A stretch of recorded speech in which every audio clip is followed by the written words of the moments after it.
Don't forget the maybe, baby. So here we go. Is the relationship over if the marriage proposal is declined? She said no to the ring. Listen. So I'm saying bye-bye. No vagina is whack or dry. You just don't turn her on. I'm jugular out the gate, bro. Let's get into this. Dating someone you can have fun with is really unmatched. That's in my top 3. If I can't have fun with you, I don't even know how this thing gonna work. Hey, bro, give us the other 2. Fun and what else? Nah. All right, no, don't worry. It's all good.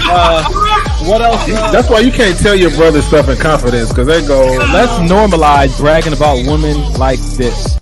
Hey, now. Go back. If I'm being honest, I feel like she started feeling the beat a little bit.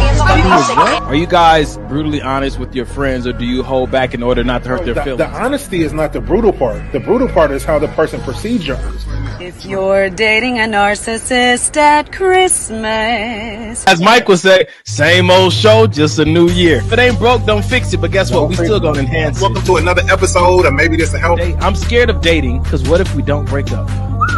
Or you could just send them a message and say, man, have you seen I lost my feelings for you? Damn. Have you ever struggled with the breakup? I've told some people, like, you know what, I can't do this shit no more. Great person, but you just not for me. Someone said, real growth starts when you're tired of your own shit. What we've been talking about, man, just being able to look in the mirror first. The only toxic relationship I ever had is the one I had with myself. Everyone else was just a reflection of that. Come on, Jesus. Golly, what more do you need to say? You attract more opportunities once you are calm, because no one wants to deal with people who lack emotional control. Ladies and gentlemen, this has been Maybe This Will Help. I thought we was mature in 2022. That's my bad.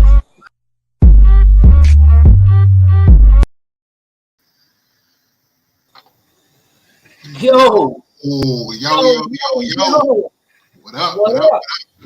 Ladies and gentlemen, welcome to another episode of Maybe This Help the Podcast. Tonight, you went actually for a treat. You got you got dark chocolate and you got white chocolate. Hey, you know what? Stop it. I'm not gonna let you disrespect me like that. Okay? I'm not gonna let you do that. I put the chocolate part in there though. No, I don't care. No. Nah, what's up, everybody? You guys are in store for a great show tonight. Our brother Donnie is abroad in Paris, living his best life, and then our brother Kerry, he's in Jamaica doing his DJ thing. Right. So we wish you guys all the best. But yeah, you got me and Dub tonight. It's gonna be a great show. So thank you for joining. Dub, you want to say anything to the beautiful people out there? Man, beautiful people. What's up? I don't even know if y'all beautiful, because some of y'all, y'all might not. No, I'm playing. No, man. Thank you guys for tuning in. It's another episode of Maybe This Will Help the Podcast. You know what I mean? That's right. Yeah, maybe something that we say can help you guys. Maybe something that you guys say will help us. That's a fact. And then also we want you guys to chime in over in the chat. I see we got a lot of people chiming in already. What's going on, Reggie? What's going on, Theresa? Amber, what's good? Sheila, what's good? Our usual folks are in the building. But yeah, if you guys have anything that's important or that you feel will add to the conversation tonight, feel free to drop it in the chat, and we'll post it like that. It'll pop up. We'll read it. We'll discuss it. So if you guys have any questions, comments, if you agree with us, if you don't agree with us, we want it all. We want it all, because a lot of times here on the show, we'll say something, and even one of you guys will say something, and it'll cause us to maybe rethink or think about things a different way. So we definitely encourage that interaction with the audience. Yeah. So what's up, man? Let's check in. What's up, man? How was your week, bro? What's up, man? My week was good. It wasn't as busy as my weeks usually are. Denim is here at home, so I didn't have to go into the office but once last week because his summer school is out, so that was nice. I got to work from home most of the week last week. Other than that, man, I'm just excited, man. God has been showing his face. I mean, a lot of times we get into situations and we get into just life in general, and we look around like, man, I'm out here and I'm praying to God and I'm looking for God, and sometimes it seems like, you know, our prayers are going unanswered, or He doesn't see us, and then it's those moments when you just ultimately surrender and realize like this thing is out of my control. Like it's literally nothing. I've done physically everything I could do to fix this, and it's still this situation. So when you finally release that and let it go, and just to see how God begins to work on your behalf, man. So I'm just kind of basking in that whole little situation right now. But other than that, life is good, man. Life is good. What's up with you? Hey, man, you ever just pay attention to how things just turn out when you just release control? You know what I'm saying? When you release control to God, let me say that. Because Right. you can't just release control to everybody, Right, man. that's You take these runs like, are you serious? Oh, no. What you Right. doing? Right. No, but when you truly release control to God and just let Him do His thing, and just like, all right, God, look, I trust you. This is what I should have been doing from the start, but I'm human. I wanted to do it my way first. Didn't work out. You know what I'm saying? It's just a crazy thing when you could just relax and just rest in that freedom, in that rest of just saying, all right, God, you know what? Your way, whatever you got to do about it.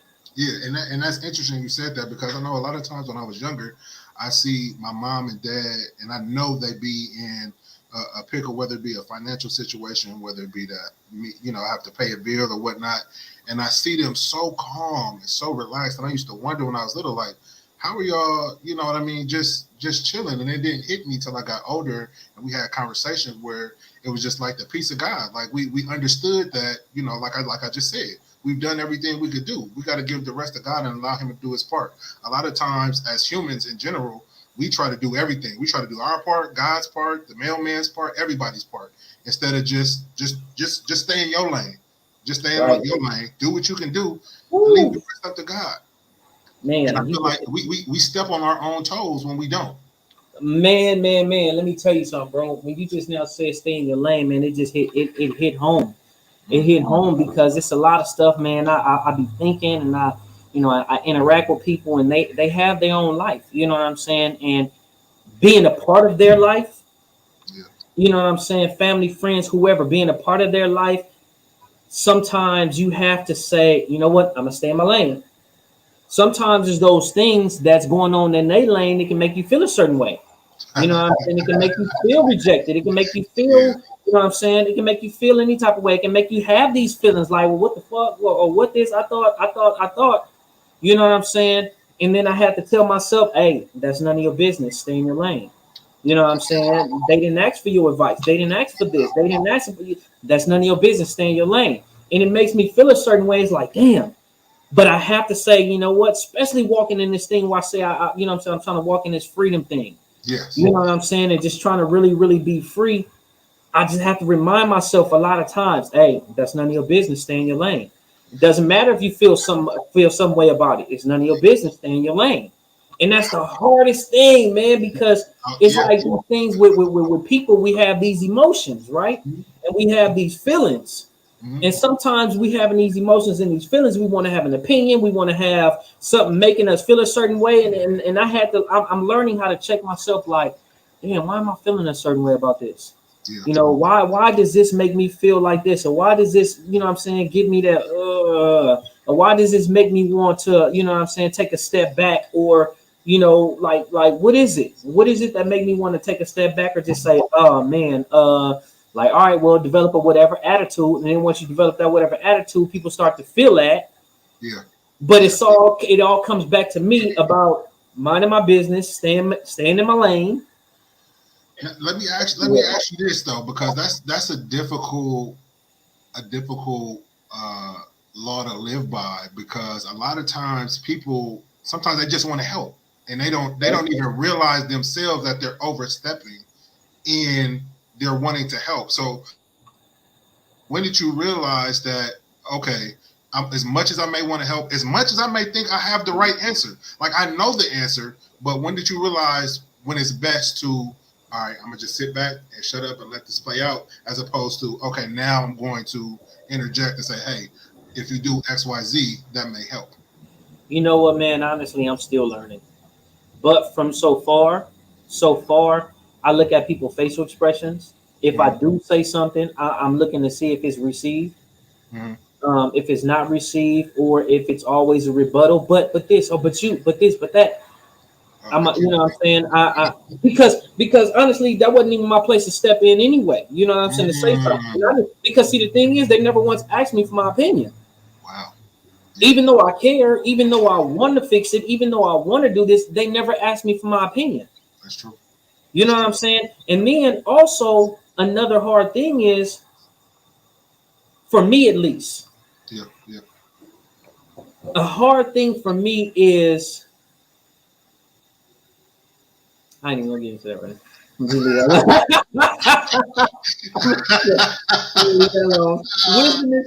Wisdom is telling me to shut the hell up. See, there it is. You gotta listen to it. Wisdom is telling me to shut the hell up. But you know what? Let me check in. Yeah. How was your week, bro? Well, listen, man, my week was interesting, man. Spend time with family, spend time with friends.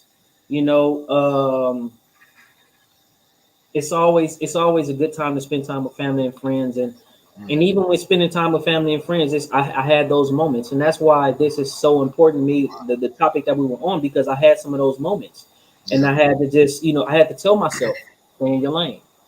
This is none of your business. Stay in your lane, right? You know what I'm saying? Whether it be, see some stuff going on, people are conversing, whether it be see people's temperaments, whether it's whether it be, dealings with people, you know what I'm saying?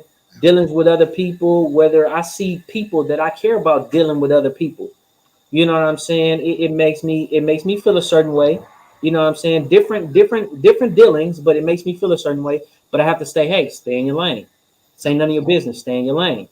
You know what I'm saying? And sometimes it's a hard pill to swallow. You know what I'm saying? And sometimes it's definitely a hard pill to swallow. And I just have to do what I got to do. But my week, man, it was ups and downs. You know what I'm saying? Like I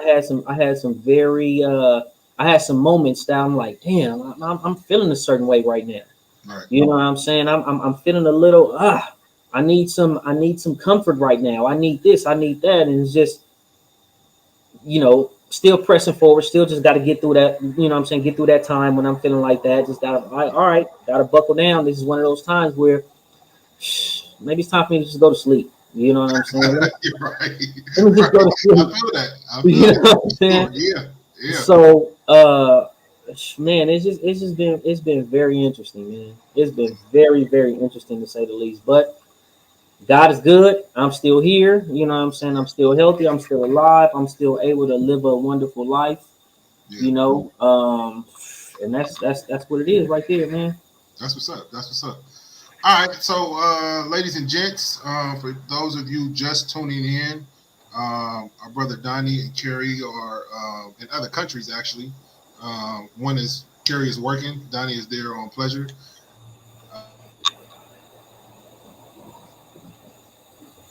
Well, it looks like his mic went out, so. I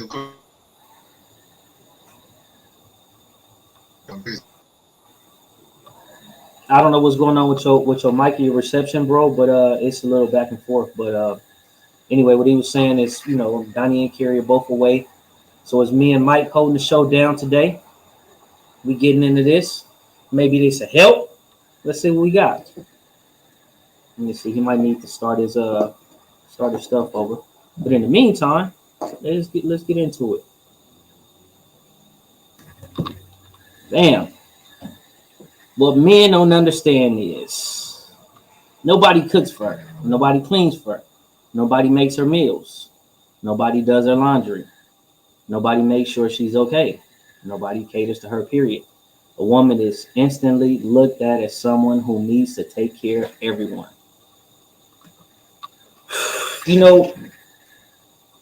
That's crazy. That's crazy that is looked at like that. And I completely understand how people feel that way. I feel like it's always a give and take. With anything, it's always a give and take. It shouldn't be just one person just left to do everything in a relationship. It shouldn't be just one person just saying, hey, it's all me. I got to do this. Ain't nobody else going to do it. It shouldn't be just one person just fulfilling all the duties for everything. Mike, I'll show you what I pulled up right now. So I know you back here joining us.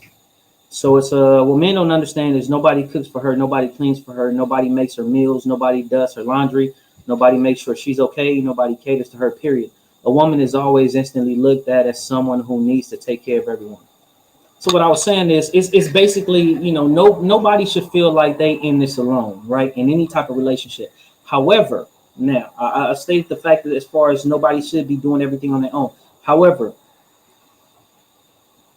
sometimes people have different responsibilities or different duties in relationships, partnerships, whatever have you.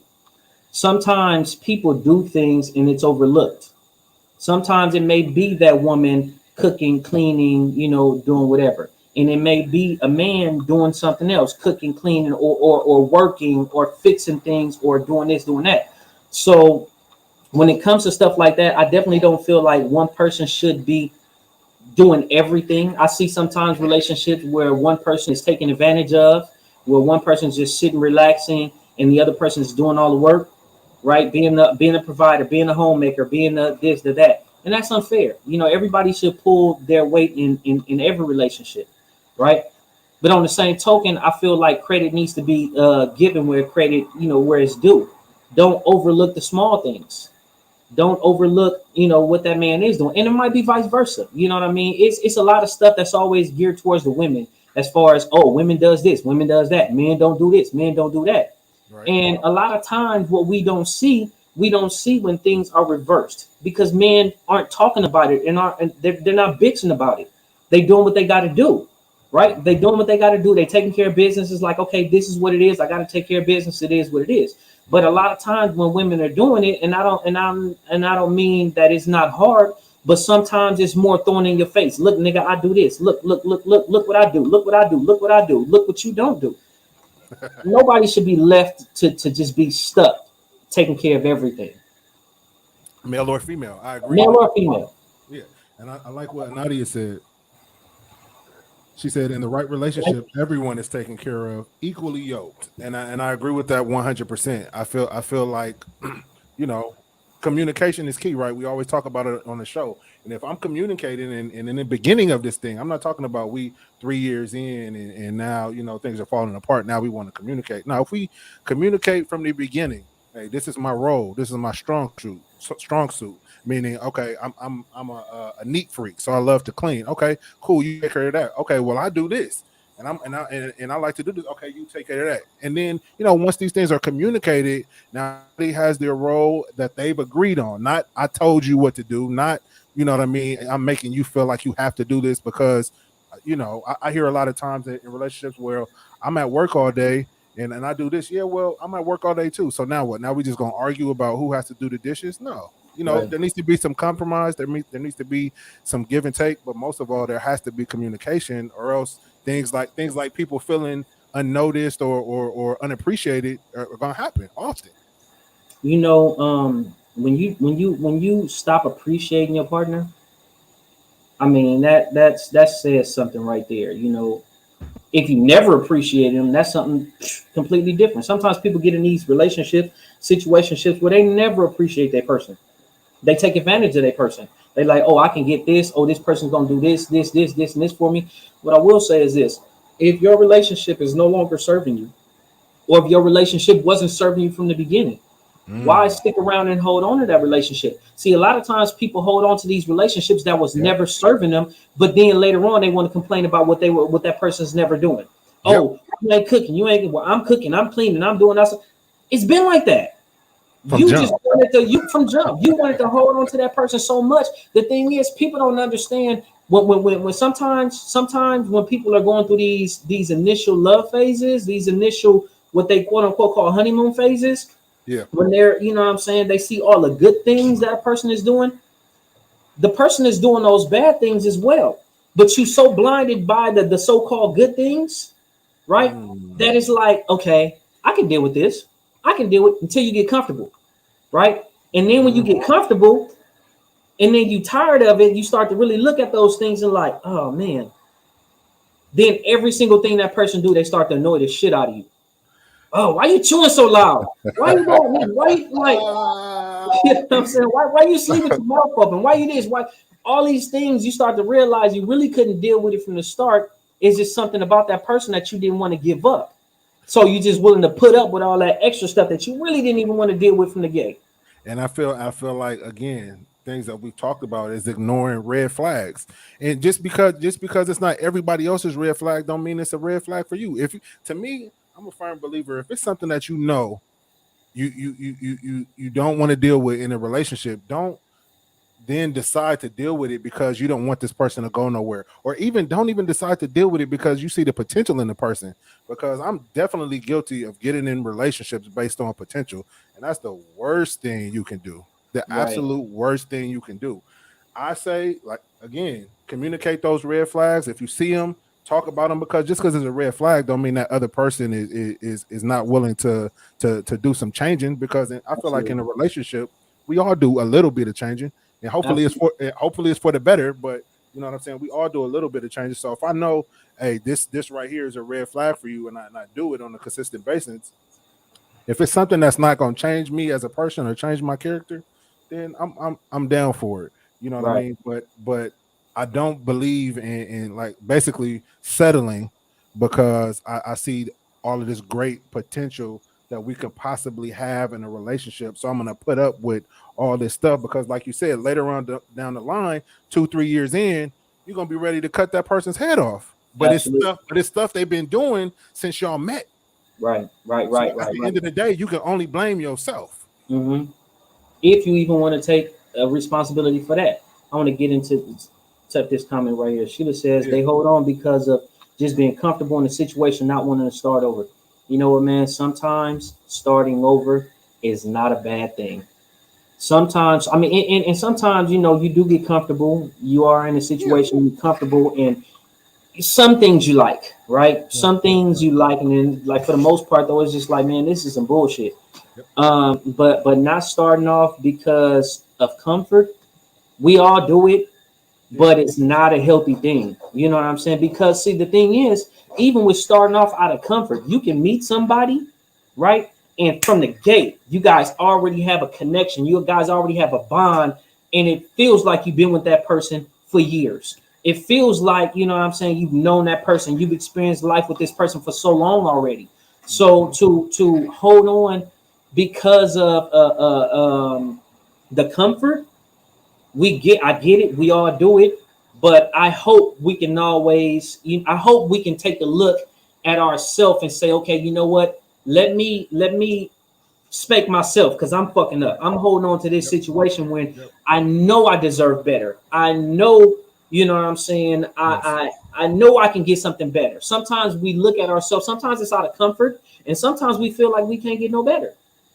Ooh. Sometimes we feel like this person is, you know what I'm saying, even in their bullshit, we still feel like, oh, this person is the shit. Man. But they not even really giving it to us. Man. Or they giving us 10% of whatever it is that they have, and we're settling for the 10% because we see, oh my God, this person is the shit, but they treat you like shit.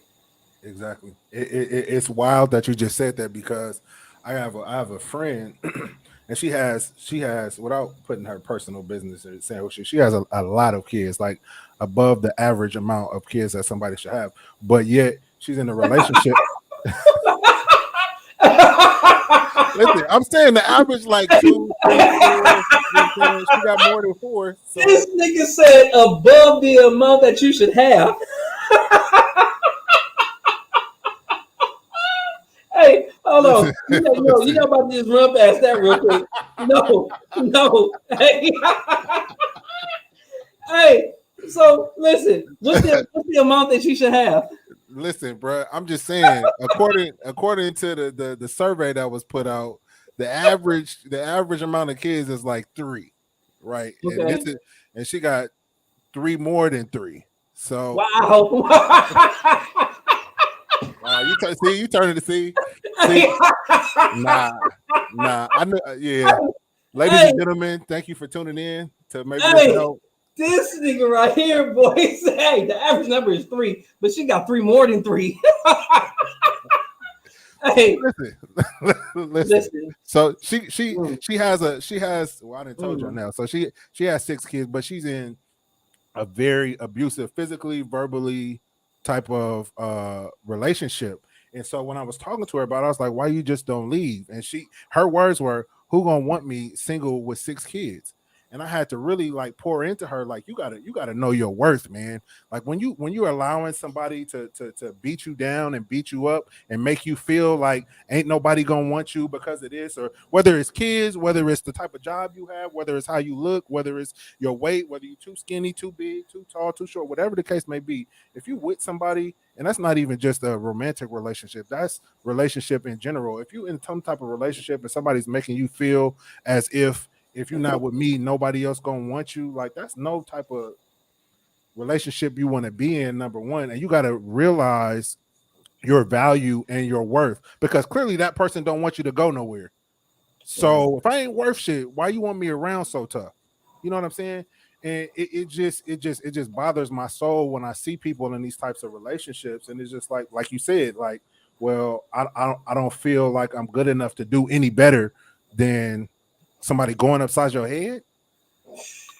Come on, man, y'all, like, listen. I don't. Nah. Nobody needs to be in a situation where they are not valued, where you have to worry about the fear and the safety of your own life. Mm-hmm. You have to be in, you know what I'm saying, constant fear of your kids. When you have to bow down to not even just a man, or woman, whoever, because of fear. When you have to be unhappy in a relationship, not even bowing down because of fear. When you have to be unhappy in a relationship because somebody don't want to hear you, somebody don't want to listen. You know what I'm saying? This is the thing, though. This is the thing. You just step out on faith and just say, okay, you know what, man, this situation is not for me. Yep. Just allow God to just open up doors and just move things like He's supposed to move. And I mean, first and foremost, I'm not telling anybody to just up and leave, right? Right, of course. I'm not telling anybody to just up and leave their relationship, their situationship, whatever it is. You know what I mean? What I do encourage people to do is pray about it. And if God is giving you that okay to leave, then you definitely leave, because He's giving you that okay. Or if He's telling you to. Right. You know, sometimes you stick in these situations and it's just like, nah, I've been told you to leave that. I didn't even tell you to get in that from the beginning. You just want to do what you want to do. You know, getting back to what we were talking about in the beginning of the show, which is, you know what I'm saying, praying about it and going to God. Like, God shouldn't be our last priority, our last hope. A lot of times we do whatever it is that we want to do on our own, and then we go to God to fix everything. And it's like, dude, if you just came to me from the gate, you wouldn't even have to be coming to me to fix it, because I'd have gave you what was supposed to be for you at the beginning. So many situations, so many negative situations can be avoided just by going to God first. And I know that sounds cliche and whatnot, but I'm just saying, I know physically, I mean, personally, for my life, you know what I mean, I can think of, I probably don't have enough fingers to count as many times as if I would have just asked about this, I wouldn't even be here in this bullshit. Right. You know what I'm saying? But again, our human selves, you know, and the type of man that I am, I can fix it. I'm good. I don't need no help. I'm gonna just fix it. I'm gonna just grind. I'm gonna do this. I'm gonna do that. And I mean, burning the midnight oil and stressing and getting sick and all this other stuff, all behind trying to make something happen that I could have just allowed God to do on His own. Right, you know right. All right, man. I got a fun one for us, Mike. All right. I got a fun one for us right now, man. It probably you know what I'm saying, raise some hairs. But here we go. Let's do it. I'm with it. Shit. All right, let's go. Unless we're engaged or married, I'm not posting you. I date in private. Man, unless we are married, I'm not posting you. Unless we engaged or married, yeah. Right. What's your thoughts, bro? Honestly, I'm gonna have to agree. I've never been big on posting somebody as that I was with. If I do post, even Jay, if I do post, we was talking about this day. If I do post, it's for you. It ain't. I'm not posting pictures of who I'm with. For me, I know who I'm with. You know what I'm saying? So if I do post, is strictly for you to get the warm and fuzzies. That's it. I'm not doing it for me, because I do feel that there should be a certain amount of privacy in a relationship, and I've always been that way. But I also feel that you can't. It doesn't need to be secrecy. Because some people say, oh no, I don't post who I'm with. Well, nigga, that's because you got 13 other women you dealing with, or 13 other dudes that you dealing with. Right. What I'm talking about is just keeping everybody out of your relationship, because some people just like to start shit, period. Right. Some people don't want to see you happy. You know what I mean? So I think I agree with that. Honestly, I agree. My thoughts are this, man. I don't think anything can be just generic or general, right? I think what I mean. Like, I can't say, hey, this is just always the best thing to never post a person, or unless you get them. I mean, I think it's what both people agree to and what both people are comfortable with, right? Some people, you know what I'm saying. Some people agree with it. Some people don't. Some people don't agree with it. I will say this, man. I'm a very personal person. Yeah. Right. Yeah. I don't like everybody in my business. It's not so much about private. It's not so much about private secrecy. It's a private thing, as in it's none of your damn business. 100%. Right. 100%. And I don't care who has anything to say about it, unless it's something going on between me and that person. It's between me and that person. Right. It ain't no shame, ain't no embarrassment, ain't no nothing. But it ain't none of your damn business. You know what I mean? I hardly post anyway. That is true. I hardly post anyway. You know what I mean? Yeah. And that's just me. I don't care about social media. I don't like the fact that, for me, I don't like how everybody put their entire life on social media. Yeah. It's just something I don't do, and I'm just like, and I see people's highs and lows. I see 1 minute they post a picture about their dude, about their girl, and then a couple weeks later, they all broken up. Yep. And when they posting those pictures and all this kind of stuff, oh my God, he makes me so happy. She makes me so happy. I'm so dreamy and blah, blah, blah, and this and that. And oh my God, best decision. Oh, back up, niggas. I know y'all jealous. Back up, like, all this, you know what I'm saying? Like sounding the trumpet. All this, right? And then y'all break up. Mm-hmm. Or then some, or that man just piss you off, or that woman just piss you off. And now you got all these bad things to say about this person now. Or now you putting subliminal messages out. You know what I'm saying? It's like, slow your roll. You know what I'm saying? There's no embarrassment on no parts, but it's like, that ain't none of your damn business. You know what I'm saying? If I'm happy and that person is happy, that's all that matters. That's it. That's all that matters. Now, if we both agree to it, you know what I'm saying? Because sometimes it's not about you posting that person. Sometimes it's about that person wanting to post you. That's true. Right? That's true. Yeah. So if you two agree on something and say, hey, you know what? This is that. Yeah, let's post this. Or can I post this? Yeah, you can post it. Can I post this? No, don't post it. Right? As long as there's agreement between you two. Yeah. That's all that matters. You know what I'm saying? You two be happy, work on your happiness together versus trying to work on everybody seeing this perfect picture that you put out. That's good. That's good.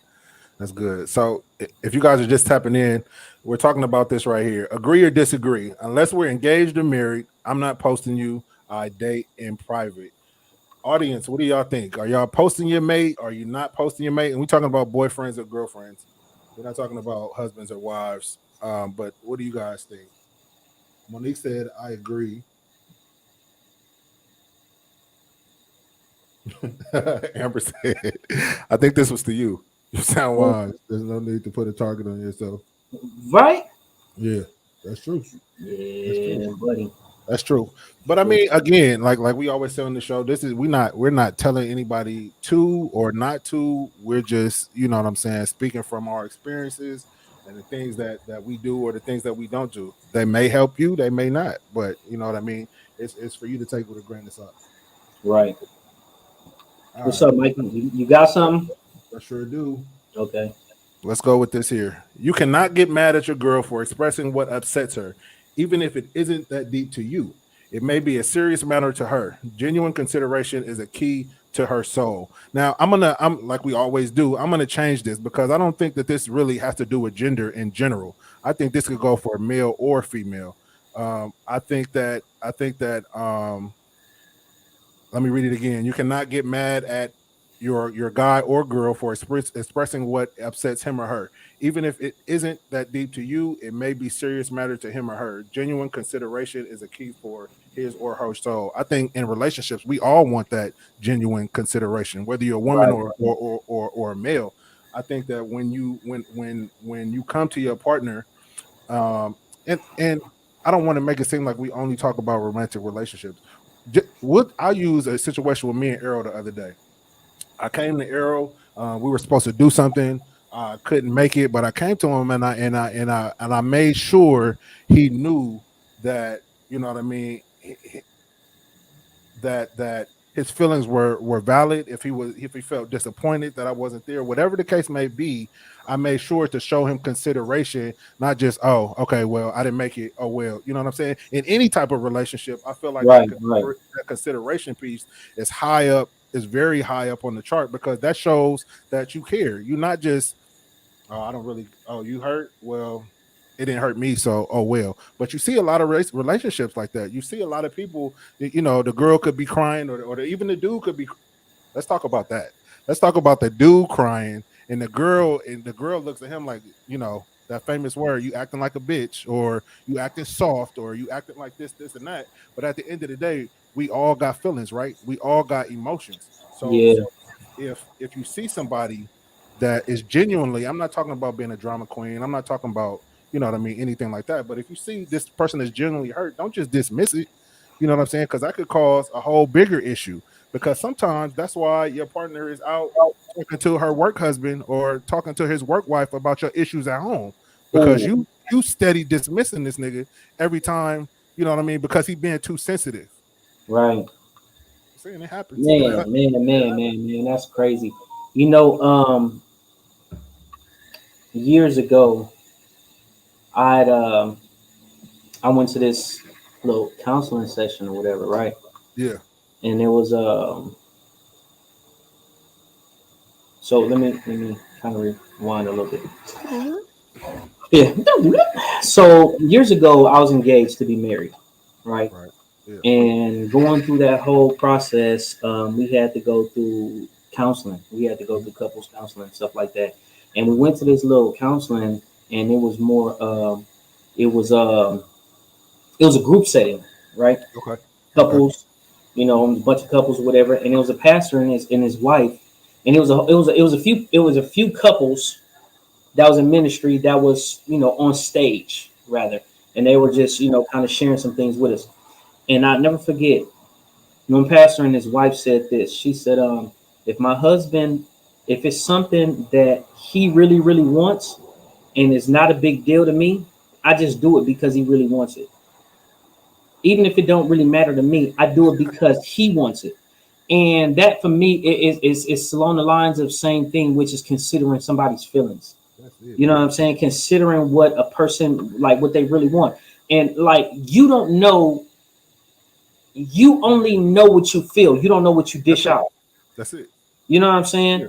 I only react to how I feel. I don't react to what I dish out. Like I can say something to you and I don't feel it because I'm dishing it out. But I said to you and you're the one who feels it. Correct. Right? But I don't know what that feels like. So I may be like, yeah, whatever. You know what I'm saying? Or just whatever about the whole situation. But I really said something that hurt you or that bothered you. Even though for me it wasn't a big deal. Even though for me I probably didn't even mean it like that. But since I said it, I'm not feeling it. I'm just like, oh man, that's BS. But you really hurt that person, and that person's trying to tell you, like, look, man, this hurt me. You know what I'm saying? This bothered me. This made me feel a certain way. And you just brush it off like, it ain't nothing. Like, all right, cool, I got you. Don't trip. But then when that person shut down, that person shut down, you know what I'm saying? Yep. Don't sit and say, well, why you shut down? Why you don't talk to me? What's wrong? I know something is wrong. Why don't you? Yeah, because when I tried to open up to you, when I tried to tell you that this hurt me, this bothered me, this upset me, this made me feel a certain way, you wasn't hearing me. So since you're not hearing me, you don't have to worry about hearing me again because I'm not going to open up in that fashion anymore. So, and I think that's big because when you see your partner or when you see yourself shutting down, and now all of a sudden they realize, oh shit, maybe it was more serious than I thought. Sometimes it's too late.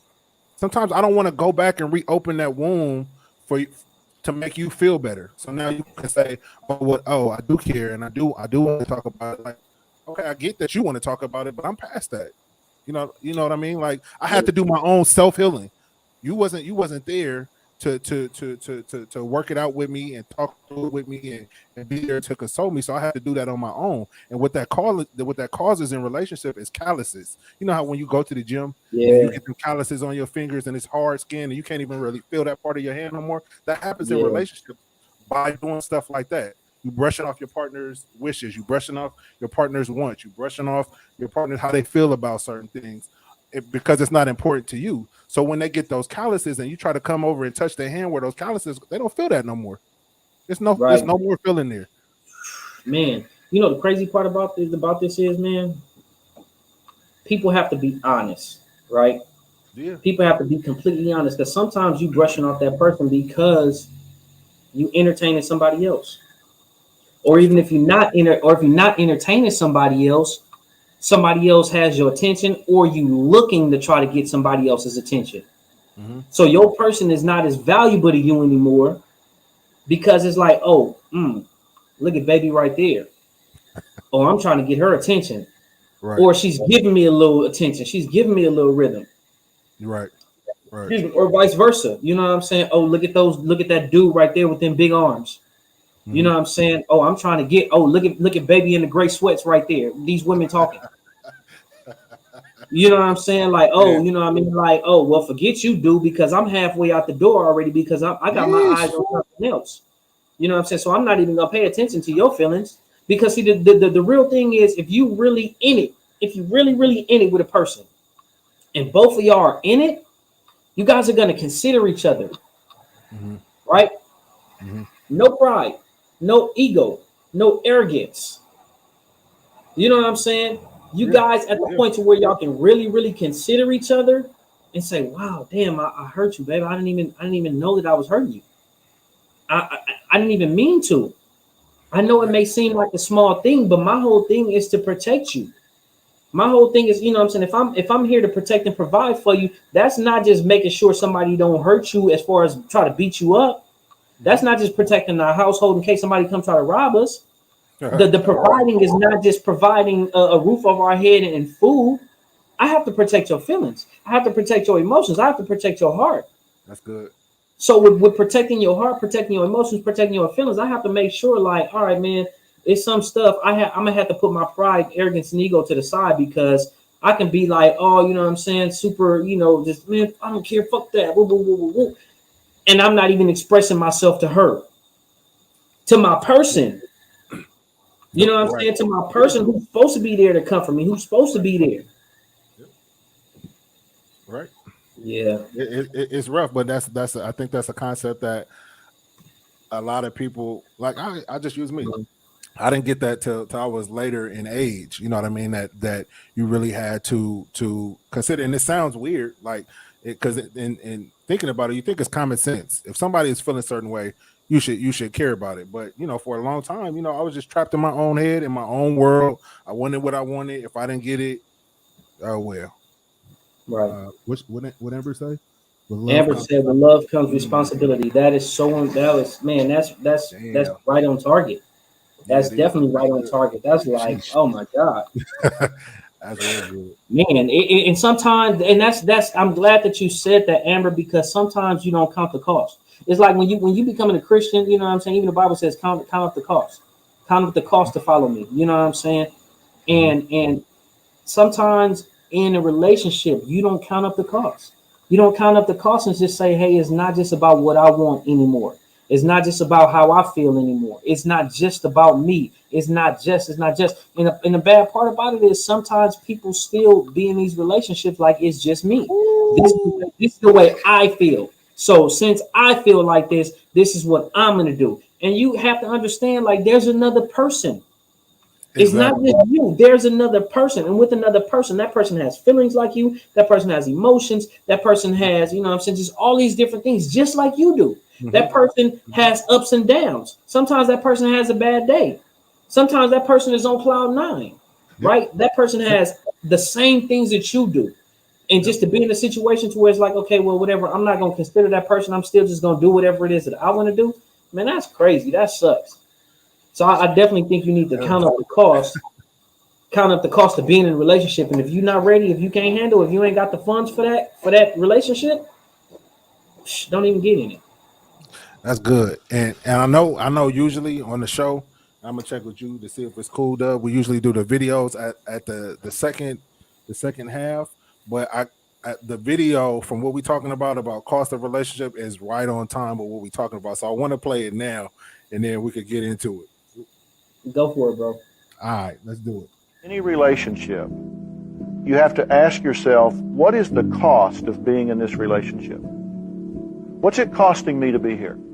And if the cost is your dignity, your self-respect, your individuality, your health, your peace of mind, if that's the cost, let them go. That's it.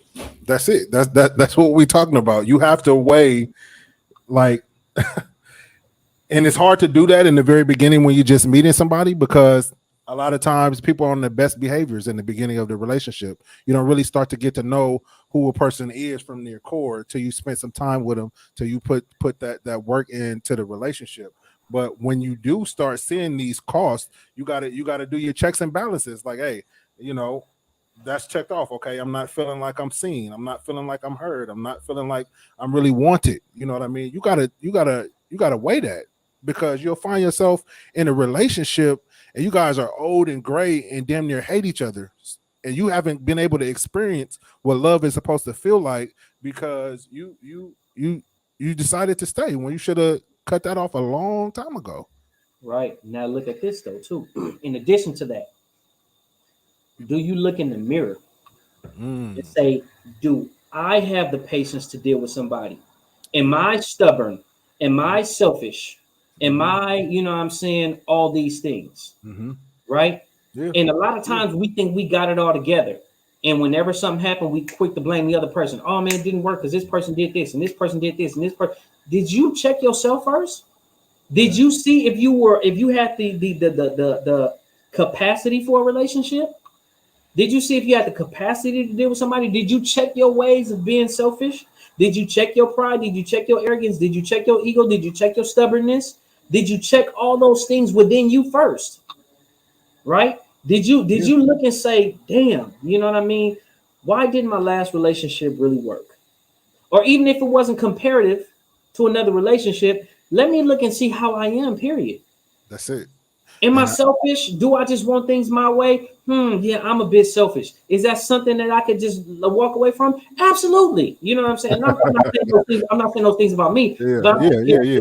Apples of just trying to make sure, like, because sometimes you may feel like I want a partner, but sometimes you're giving your partner the raw end of the stick. You giving that person a raw deal because you don't even want to fix your own shit. That's good. So man, you jump into something because you feel like you're ready for it, but you just like, all right, I'm ready to be in a relationship, and not even asking the person, can you handle this?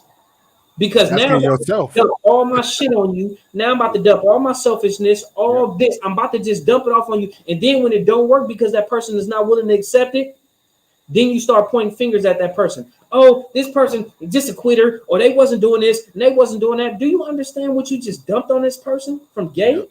Yep. Because you didn't want to take a chance and look at yourself? That's real good, dude. I'm at that point now, especially in my my therapy, where a lot of in my last marriage, when it ended, I felt like I was the victim because I suggested the counseling towards the end. I tried to make things work. I tried to come up with all these ways and reasons and trying to make, the relationship work and XYZ. But, it didn't dawn on me till after it was over, when I was actually talking to somebody about it and playing the victim. Like I had my part to play and why that relationship did not last. You know what I'm saying? A lot of times we think that because we tried harder than the other person, that it must have been their fault that the relationship didn't work. No. You the first thing in my professional diagnosis, the first thing you should do when you exit a relationship is hold that mirror up and look at that person first. And if you can write that clean bill of I didn't do nothing, I was perfect in that relationship, then you off the hook. But if you can't, then you got to recognize that role you had to play in that relationship not working out the way you wanted it to work out. And it's just that simple. It's not easy. It's not easy at all because, nobody wants to own up to, damn, I did fuck up. As messed up as I've tried to, or as that I've portrayed this other person, I have to also tell my ugly truths of what the things that I did or fell short of. Right. You know what I mean? Right. Before halftime, I want to get into this one real quick. I think it's a good segue into what it is we're talking about right now. It says a person can be in love and also unprepared to care for that love. Absolutely. I'm gonna read it again. A person can be in love and unprepared to care for that love.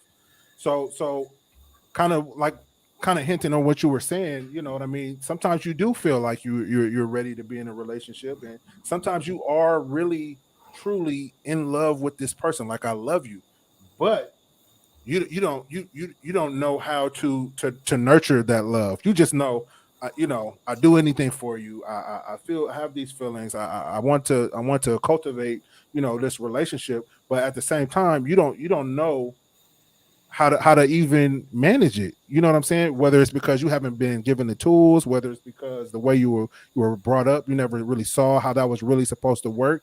But no matter what the case is, I think we need to start giving some grace instead of just saying, "Oh, you never really loved me because XYZ." What if that person just didn't really know how to express it or what to do with that? You know what I'm saying? It's not always women and dudes are just pieces of shit because they fuck up in relationships. Sometimes they just don't know. And I'm not just saying anytime somebody fucks up, you're supposed to give them a pass. But I'm just saying genuinely, some people just really just don't know how to handle being in love and handle being in these relationships where love is a big thing in that relationship. Right. You know what, man? Something that came to my mind as we were just talking. It came to mind because this is what I usually try to think about. Excuse me. In any relationship, you have to understand that you're dealing with somebody new, right? As far as any type of comparative, thing. Like a lot of times, people get into these relationships and they try to compare for their past. They try to compare the good things about their past, right? The person that they was with, right? The good things that they liked. But I'll say this. I just said that because everybody is different. No matter who you deal with, if you're dealing with a new person, it may be some similarities, but it's also going to be different. But I think about this: entering into a new relationship. I think about what I want from that person, mm-hmm. and I think about what I feel like I need in a relationship, and I think, okay, well, that's a good place to start. Give that first. That's good. Give what I know I want or give what I know I need. I'm not always doing it. Yeah. I'm just saying this is what I think about. Yeah. Whether it all plays out is something, but at least I have a roadmap, so to speak, to start. That's good. Yeah. Right. So think about whatever it is. Do I want in a relationship? I want a person's like this, that's like this, that's like this, that does this, that does that, and give those things. Right. Because you're going to give something. Right. Yeah. You're definitely going to give something at the beginning. May not all be good. You may give attitude. You may give selfishness. You may give, oh, you got to do this for me, but you're gonna give something. Right. It may be, oh, you're giving the love, you're giving the kindness, you're gonna give something, right? So with that being the case, it's like, okay, this is what I'm going to start off because this is what I know I want. Let me give this and then be open to my person and say, hey, let's suggest. What do I need? Or what do you need that I'm not giving you? Or what am I giving you that you don't need? That's a good one too. That's a question you don't really hear asked too right. often. I may be giving you something and I think I'm doing a damn good job because I feel like that's something that I want. But that person's like, no, I don't need that. You're trying super hard and spending a whole lot of effort into doing that, and you expect me to go, oh my God, you're so wonderful. But you're giving me something that I don't need, and you didn't even check with me first. You know what I'm saying? You didn't even if you started doing that because you thought that was a good segue to lead into it, right? But if you don't even check with me to see if that's something I need, but you continuously still pushing it, like, look what I'm doing. Hey, I'm showing you I love you. You don't see this? You don't see how much I love you? I'm doing this. I'm doing it. I don't even need that. And the thing is, when you have that conversation and that person tells you that they don't need that, don't still try to jam it in their throat and say, well, you don't love me because look, I've been giving you all this and giving you all that, and you still don't. Like, I told you several times, I don't need that shit. Dub, you hit the nail on the head tonight because that's perfect for what Sheila just asked. She said, did you make sure you were giving your partner what they needed? And to answer that question, initially I thought I was, but in retrospect, I was giving her what I thought that she needed. You know what I mean? So case in point, you know what I mean? She did hair, she did nails. She, in my opinion, she wasn't doing enough with it. You know what I mean? You can use this, you can make money. So I turned the patio into a little studio, got the chair back there for her to do hair. You can bring clients back here, making business cards, making like just going ham. And she's not doing anything with it, and that's making me very upset. You know me, I'm like, dude, I'm giving you all these tools and you're not using them. But in her mind, it's just that ain't what I want to do, though. Like, you can't make me do something that you want me to do. And but in those moments, I couldn't see that. To me, it was help. I'm trying to help you. This is perfect. What Amber put up here, that sounds like performance. Real love is attentive. Yep. That is, oh my God, I love that. Yep. I love attend to your person. Don't try to do this whole big old grand performance. Hey, look at me. Look at what I'm doing. Look, I'm shucking and jiving and dancing for the man. What man? Not me. right. You know what I'm saying? You're not doing that for me because I'm telling you what I want. I'm telling you what I need. You trying to give me what you think you want me to have. And the thing is, you're wasting so much more energy trying to give me what you think I should have. And I don't even want that. I want this. I want this. Yep. This is what I'm asking you for. And you're doing this whole performance and you're doing all this. I don't need all that. I don't want it. You're wasting all this attention. You wasting time. You wasting money. You wasting effort. You wasting all these things when all I want is just something that's like this. That's facts. That's big facts. That's it. Like you guys are saying, you just got to be attentive and again, not to beat a dead horse, but communication. All you got to do is ask one question: what is it that you need? Like you said, Dub, what do you need from me? Am I giving, or what is it that I'm giving you that you don't need? And understand that changes. One of the biggest things that I've learned, is making sure you're in constant communication with your partner. And even if it's one simple question, how do you need me to love you today? Yeah. Yesterday was something different. Yesterday was this. Yesterday was that. 2 days ago, I was here. Oh, shoot. Now I spend so much time trying to perfect what you told me 2 months ago. I got that down packed, but now I need something different. And I'm not even realizing that this person needs something different because I'm just so focused on these are the only things you gave me. But this is the only time that I've asked. Right. You know what I'm saying? Okay, well, this is what you told me. This is what you've been harping about. Blah, blah, blah, blah, blah, blah, blah, blah. So I'm giving you that what you've been harping about. You know what I'm saying? So long ago. Yeah, but that's changed. So how do you need me to love you today? That's a good ass question. Because like you said, it does change. It could change based on emotions. It could change based on the time of month for a woman. It could change because as men, we may have had a super hard day at work. You have to be very flexible in relationships that you want to flourish. You can't just be so rigid. You're not willing to go off the beaten path to accommodate your partner. Right. Well, halftime. it's about Halftime. ladies and gentlemen, halftime. For those of you that have been with us for this first hour and 2 minutes, we thank you. We appreciate it. The second half is going to go just as well as the first half did. So the first half, we do memes, we do like you saw the pictures that we've refined during the week or that people send us. So for the second half, we do videos. Same thing. People either send them to us or we find them, but it's all having to do with love, relationships, whether it be romantic or platonic relationships. So I know you guys are going to enjoy the second half. Please go tell somebody, go tag us, go share, and let them know that the second half is about to go up. If you guys are not following us on any of our social media platforms, please do. We have our Instagram and Facebook. That's maybe this will help the podcast, as well as our YouTube channel where you can also view the show, which is also maybe this will help the podcast. For those of you that have been tuning in, like I said, we appreciate it. And also, this is definitely a labor of love. Nobody pays us, although we do have to pay to be here every Sunday. So, but before I get into that, the people that have been given have given anything, whether it's $1, whether it's $500, whatever you've given, we appreciate you. We thank you. Know that you're sowing into good ground. Know that we have things in the works to give back to you guys. We've already done a shoe giveaway for some Jordans that somebody donated to us. So we're just looking forward to doing a lot more things in the near future. To make that stuff happen, though, we definitely need the backing, and the backing is green. So if you see it in your heart, anything, like I said, anything helps. You can hit us on $ maybe this will help on Cash App. Again, that's $ maybe this will help on Cash App.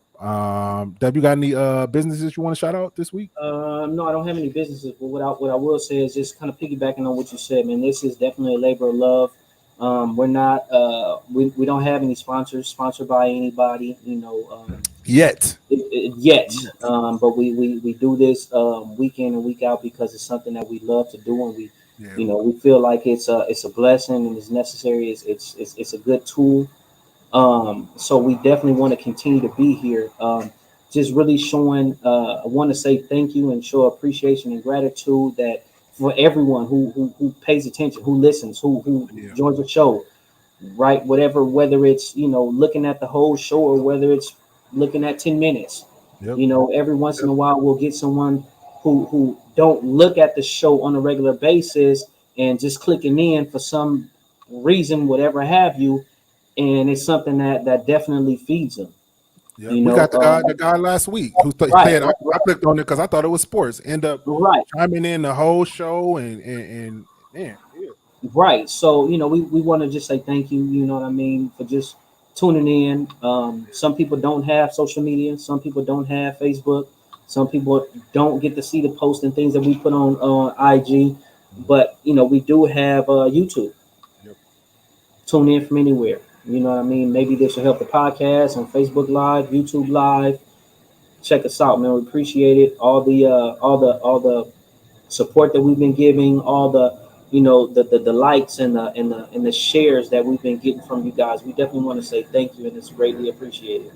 For sure. Anybody in the audience have any small businesses or businesses? Period. It doesn't have to be small. Any businesses that they want to give a shout out to? We're open for that. Yeah, definitely drop them down there, and we'll shout them out on the next podcast, on the next episode, if not this one. Exactly. If y'all shout them out right now, you know what I mean. Shout them. We'll give them a shout out right now.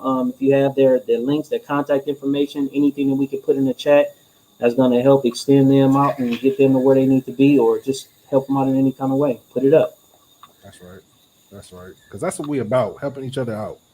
Because I don't think they realize. I think that the viewers think that we do the show and then the show is over, and then we do the show another Sunday. And I don't think they realize that after the show, sometimes we stay on here an extra 30 minutes to an hour talking about the things that we just talked about that really have like help, no bullshit, like really like eye-opening type of stuff. So you know what I mean? It's again, our brother Kerry initially came up with this idea as like a barbershop talk, like things that fellas talk about behind the scenes that sometimes women don't get to see, or sometimes men don't get to join in the conversation about. You know what I mean? So we wanted to create this platform, and just to show that, you know, a lot of men get bad reps, like all niggas are the same, or all niggas are dogs, or all niggas this, that, and just to show, you know what I mean, that that's not necessarily true. You know what I mean? We tap into a lot of different subjects from a standpoint of learning from our mistakes, as opposed to being okay with them and just well, it is what it is, I'm gonna go back and do it again tomorrow type of standpoint. So again, like my man said, we appreciate you guys tapping in, and we are about to get into this second half. I already got one ready. Doug, are you ready? Is the question. Let's go. All right, let's start it off with.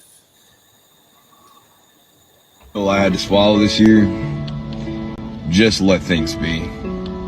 Let people go. Don't fight for closure. Don't chase answers. And don't expect an explanation. I'm gonna play it one more time. Yeah. Well, I had to swallow this year. Just let things be. Let people go. Don't fight for closure. Don't chase answers. And don't expect an explanation. So when I first heard it immediately I was like, yeah, almost like, yeah, fuck it. If it ain't meant to be, it ain't meant to be. I don't need to know no long drawn out reason why this didn't happen or why this did. But then when I actually started to really look at it, I feel like if we were in any type of relationship, again, whether it's romantic or platonic, I me personally feel like I owe that to you, to not leave you on a because that's what I would want. You know what I mean? I would want to know, you know what I mean? Like, especially if it was like something serious. I want to know why. Okay, so you know what I mean? Because that, and in turn, that helps me grow for whatever I decide to go on to the next relationship with. Because it may be something that maybe I didn't see, or maybe I just ignored. But getting that closure and getting that answer to that why question, to me, is not necessarily a bad thing. Do I need it for every relationship I've ever been in? No. But is it something that I would want from a relationship that is now ceasing to exist? I would have to say yes. And to that second point, I feel like he was on point when he said you can't expect it. I can't expect you to give me any type of closure because you don't have to. That wasn't in the contract when we first got together or when we entered into this friendship. It was never in the contract that if this ends, I have to tell you why it's ending and why I don't want to be in it anymore. Because I'm sure we've all been in situations to where it ended and you still don't know why it ended. Maybe the person fell off the face of the earth, or maybe the person just didn't want to be with you no more. But I feel like he was right in saying you can't expect it because you can't. So I'll say this, man. Closure. You think you need it? Or you think that the person I know you Damn, come on, man. I ain't this animal, bro. So this is what I will say, man. Sometimes closure can do more damage to you than it's doing. Oh, wow. Because sometimes you want closure and that closure don't go the way you thought it was gonna go. Wow. And you are doing more damage to yourself. You know, closure is not always a good thing. Wow. You know, sometimes you can have a conversation with a person that you really don't need to have a conversation with anymore, and then feelings are stirred up. You know what I'm saying? And then you felt like you just needed that closure, but then now you back on that hook again. because now you feeling for that person again, or now this because of that one last conversation, or because that closure talk came into the point of, you both had time to sit and think, and you know what I'm saying. Now you expressing like, okay, well, you know what? Yeah, I'm sorry I did this to you. I'm sorry I did that. Blah blah blah blah blah. There's no healing, or no true healing, or no true change has taken place, but it's you had time to think about what you've done, right? Yes. But since no true change has taken place, you get sucked right back into that same situation, trying to get that closure, and then once again, boom, you open that cut right back up. You know what I'm saying? Or you have that closure and you think you about to have a calm situation because it's just closure, and then that turns into a big ass fireworks show. You know what I'm saying? It turns into a big ass fireworks show, and now you feeling some type of way. You feeling way worse than you were before you wanted, or you felt like you needed that closure. So I mean, I don't feel like it's always a bad thing. I don't feel like it's always a good thing. I feel like it's something that you should really just check with yourself and say, why do I feel like I need this closure? What am I searching for? Because sometimes we searching to talk to that person one more time, back in only to whatever. You know what I'm saying? Sometimes our intentions are not in the right place of wanting said closure. You know what I'm saying? So with anything, I feel like you just need to check your intentions and say, okay, well, why do I feel like I need closure? Why do I need to talk? Right. Do I want that closure so I can try to convince this person one more time to be with me? Right. Do I say I want closure because I want another opportunity to convince a person, hey, look at all these good things. Look, baby, I changed. Look, look at me. Let me tell you how I feel. You know what I'm saying? Let me tell you what's going on right now. Look. Just give me a chance to show that I changed. Man, get that out of here. I don't need that closure. I don't need that extra conversation. I don't need it. Yeah. You don't have to try to convince me that you're a different person. Hey, good luck to you on your next endeavor. Be good to the next person because this right here didn't work. That's good. I've never thought about it from the standpoint of, the closure is not always a good thing because it could reopen wounds that were meant to heal, and now you've ripped that scab off and started bleeding again all over. You just having to find out, well, why this, why that. That's damn, dude. That's pretty good, bro. That's pretty good. That's pretty good. You wanna grab the next one? Yes, sir. Yes, sir. Yes, sir. What do y'all feel about closure? While he's finding that, what do y'all feel about closure? Is it necessary? Is it something that you have to have in order to just relinquish yourself of that relationship, or is it something where if you get it, cool, if you don't, cool? I used to be the person that felt like I needed it, but after you just said that, shit. Hey, maybe not. Yeah.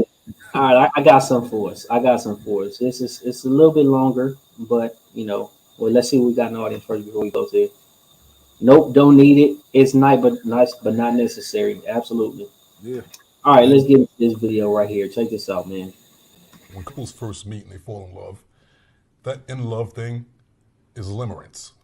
And it's chemicals, cocktail, oxytocin. So when you're around that person, you're like, I love being around that. I love thinking about that person, the butterflies, all that stuff. And it's an addiction. But between 1 to 3 years, it goes away. And once that chemical goes away, then it's like, wah, wah, wah. What's wrong? And when that chemical's there, we automatically focus on the things we appreciate about the other person because it's the chemicals. But once it goes away, it's like, wait a minute. You're not, something's off. You're doing this wrong. You need to do more of this. I don't feel it. You need to do this. And we start looking at what we don't like. And the more you do that, the more you're going to see. The more you're going to get, the more you're going to see. Then your partner's going to get demotivated and do it back to you. And now all of a sudden you've got an adversarial relationship and couples are growing apart. So what we've learned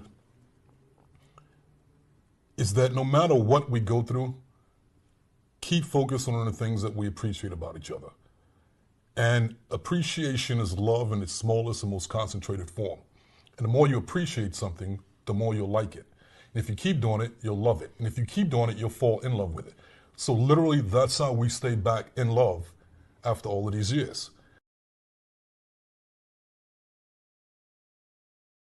Man, listen. That was good. That was good. We both over here smiling. That was good. Man. Have you ever been in a relationship where you felt like, or not even felt, where you were unappreciated? Oh yes, absolutely. Yeah, Oh me my too, God. man. Me too. Absolutely. And I was feeling everything he was saying, because when you start feeling like you're not appreciated, all of these other things, that stuff that you were okay with before may have been super minor, like you said, or like eating with your mouth open. I didn't care about that. I didn't whatever. It was cute back when I felt appreciated, but now everything, and no matter how minor or how big it is, becomes blown out of proportion. And you end up asking yourself, well, why am I overreacting, or why am I tripping? But it's because you've built up resentment for this person, because you know how much you're putting in, you know how much effort and time and all these other things that you're putting in, and this other person is just like, thanks, I'll take that, I'll take that, I'll take that, I'll take that, and never really pouring anything back into you. So now your cup is empty while theirs is full. So you know what I mean? And it's just it really causes some serious resentment. And when you start resenting them, now they mad because you resent them, not knowing that the reason that's behind it. So like he said, then you get that adversarial relationship. So now y'all just back and forth all the time, not even knowing that it could be squashed just by showing, like he said, a little bit of appreciation. Man, listen, I think relationships should be very intentional. I think people need to be very intentional about what they do and say to people. Yeah. You know, no matter what type of relationship it is, but especially when we're talking about romantic relationships on this one. But I think you need to be intentional about what you do and say to somebody. So think about this. You know, I'm sure we all have heard the saying, you know, the grass is green on the other side, right? Right. And then you've heard people even say, no, well, grass is the greenest on the side that you water it, right? But I say that grass is the greenest on the side that you truly tend to it. Sometimes you don't need water. Sometimes you need to pull those weeds out. Sometimes you need to, you know what I'm saying? It's not just about saturating it with water. Yeah. Sometimes you need to take some time to get an aerator and, you know what I'm saying, poke some holes in that dirt so it can breathe. Yeah. Wow. But it's about how you really tend to that grass. It's about how you really tend to your person. It's about how it's not just about being nice to your person. That's it. It's not just about being nice to your person. You know what I'm saying? It's not just about just not being a bitch to your person. Yeah. It's a lot of things that we need from each other. You know what I'm saying? And once you stop tending to your person, then it goes downhill. That person feels like, oh, well, you're not tending to me, so I'm not gonna tend to you. That's it. Once you really start to tend to your person and be intentional and be in tune with your person and say, hey, you know what? This is what you need. Oh, I see you're flourishing in this area because of the water, but in this area you got a patch. Mm-hmm. Let me find out, because sometimes your person don't even know why they got a patch. Let me find out why you have a patch. Yeah. Let me find out why you got a patch. Do I need a little fertilizer right there? Is that bad dirt for some reason? Did somebody else come and piss on that patch? Ooh. You know what I'm saying? Did somebody else come and piss on that patch that I didn't see? You know what I mean? And now I just think I'm just gonna keep on putting fertilizer or putting water on that patch that's got piss all over it. Yeah. Do I need to dig that patch up and put some fresh soil? Yeah. You know what I'm saying? So I mean, I feel like if you really just tend to your person and figure out like, okay, well, what's going on? You know what I'm saying? Let me tend to my line. Let me tend to my person. Let me see what's really going on. That's good. Damn. Right, Sheila, right? I don't know what he ate before he came on the show. You know what I'm saying? Drink water and mind my business. That's what it is. Right. And then they get and then they get a new nickname, Patches. Yep. Facts. Yep. That's facts. But that's good, man. You man, that's good. It's so many areas where we think that we've cultivated and we're so focused on this one area, but sometimes we neglect other areas of our partner because we're so focused on that one thing. You know what I mean? It's so important to keep a keen eye out for the your partner as a whole, Not just, oh, well, you know what I mean? She said she wanted, I don't know. She said she wanted to go on these trips. So I'm gonna just focus on working so hard that so I can just take her on these trips she wants to go to. But then now you lacking on that time that you spend with her. So now she's wanting you at home, but you're so, you know what I mean? It's just important to, you know what I mean? Just keep a keen eye on your partner as a whole, and not just stay so focused on one thing that you end up losing sight of other things that are also important. Right. Man, that's crazy. Yeah, it is. Yeah, buddy. Let me see what we got. I seen something that looked pretty interesting right here. I don't even know what it's about. I think I know what it's about. I think I know too. Just the title. I just want to play this. Let's go. Made you not want him? I thought he was too nice. I thought I would walk all over him. I thought he was too nice. Why wouldn't you want a nice guy? They always say nice guy finish last. That's because women are foolish. I don't know what it is. There is this thought out there. I want me a soldier. I want me a hard dude. And those are the worst guys to get because they're not nice to you. Run it one more time. Made you not want him? I thought he was too nice. I thought I would walk all over him. I thought he was too nice. Why wouldn't you want a nice guy? They always say nice guy finish last. That's because women are foolish. I don't know what it is. There is this thought out there. I want me a soldier. I want me a hard dude. And those are the worst guys to get because they're not nice to you. Yeah. Wow. I would honestly have to agree. Just in sitting back and friends that I've had through the years, and both women and men that I've known that were in relationships, it does seem like that guy that was always super nice and maybe didn't have, you know what I mean, that whole quote unquote package of your ideal man, but just was a genuinely nice guy and with a good heart and some solid morals, never seemed to, you know what I mean, get ahead in the romance department. You know what I mean? And I've always wondered why that was. And then when she said it, I was like, man, is it?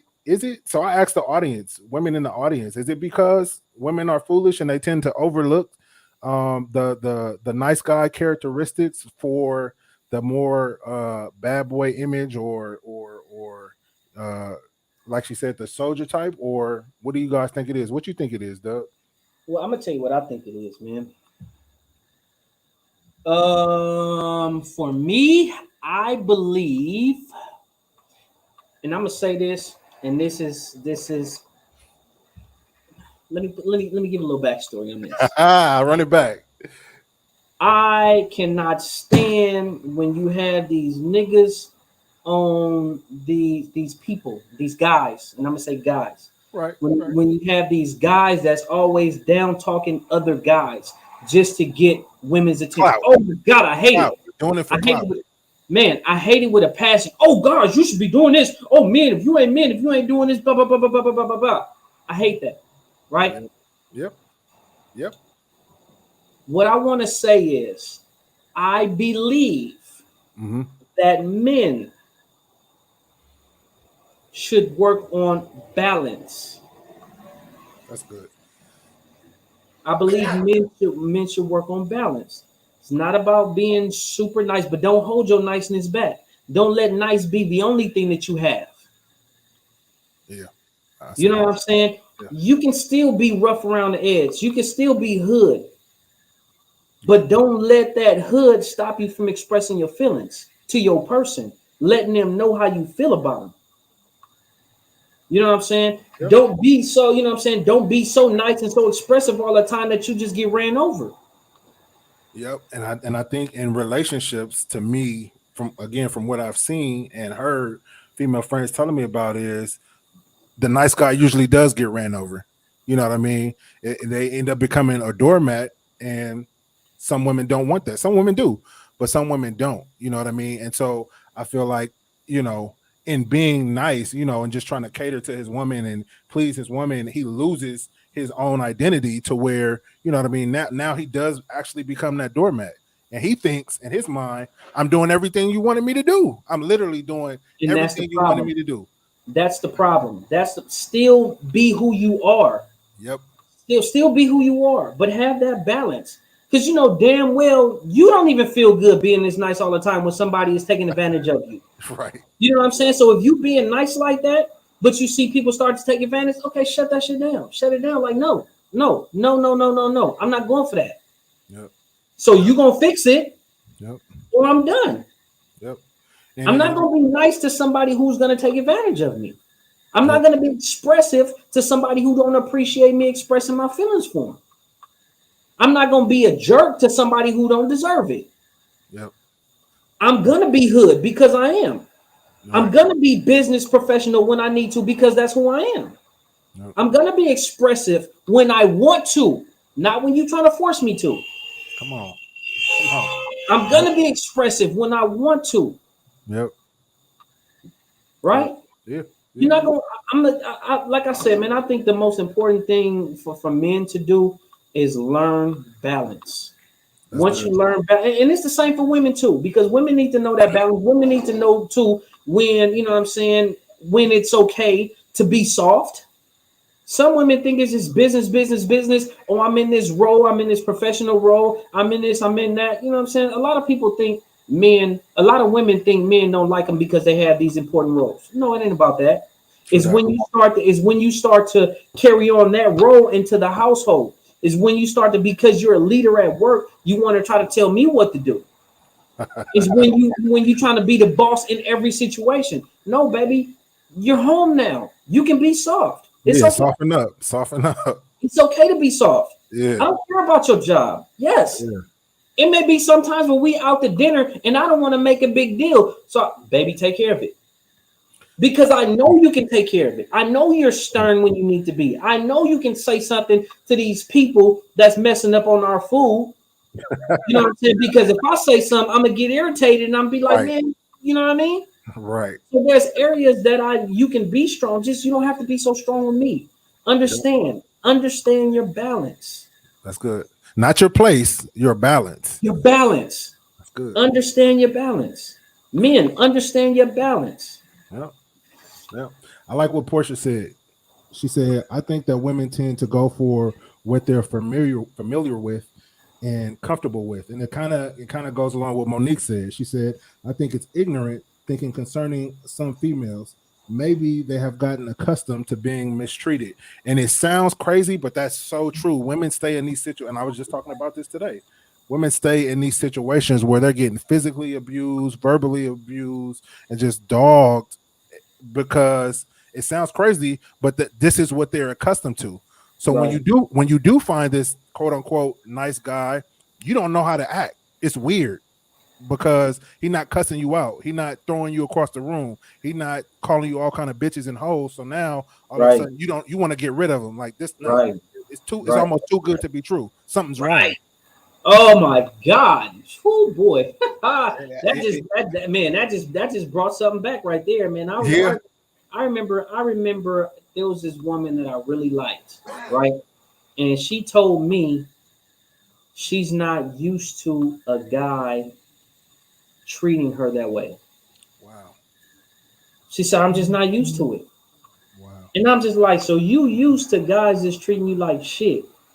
And since I'm not treating you like shit, since I'm being nice to you, since I'm not being all fucked up to you and anything else, you don't know how to handle it. Oh, you want to see the messed up side of me? I can show you. I'll show you. You want to see it? I'll show you.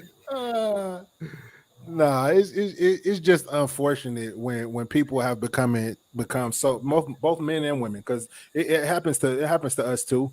We're used to shit. It happened to me, getting out of a relationship with my son's mom, and then getting into another relationship to where like I said, it's weird.